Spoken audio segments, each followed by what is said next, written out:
counselor at our seminary, Chuck Swindoll, tells this story, and I want to tell you as well because it so greatly illustrates our lesson this week.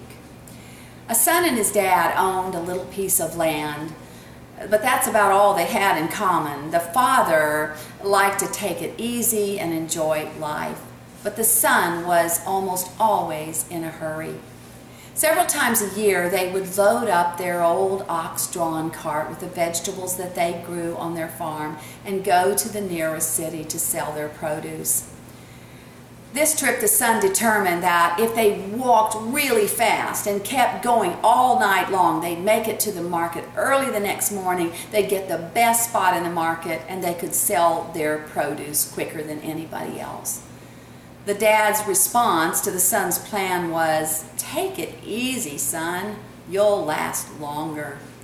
The father refused to be rushed, and he even rode in the cart, napping part of the way.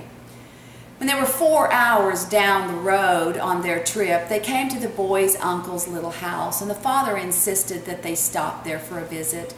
The two old men talked and they laughed, while the boy sat in the corner, fuming and not enjoying the visit at all. When they finally returned on their visit, they came to a fork in the road. "The left is the shortest way," the son said. "Let's go that way." "No," said the father, "the other way is much more beautiful." And so they took a winding path through beautiful meadows full of wild flowers and a rippling stream, all of which the son missed because he was churning with anger. Twilight found them in a fragrant garden. "Let's sleep here," insisted the old man. "This is the last trip I'm going to take with you," snapped the son. "You're more interested in watching sunsets and smelling flowers than you are in making money." "Why, that's the nicest thing you said to me in a long time," responded the father. Before sunrise, the boy shook his father, woke him up, they hitched up their cart, and off they went again. But about a mile down the road, they came upon another farmer. He was a total stranger, but his ox was in the ditch. "We've got to give him a hand," said the father. The son resisted. "No, it's just going to put us more behind." "No, son, relax. You might be in a ditch sometime yourself. We've got to help other people in need."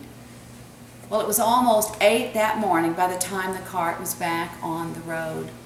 Suddenly there was a great flash that split the sky and what sounded like thunder that followed. And beyond the hills, the sky grew dark.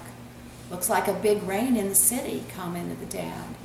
"If we'd hurried, we'd almost be there by now, and we'd be sold out and on our way home," grumbled the son.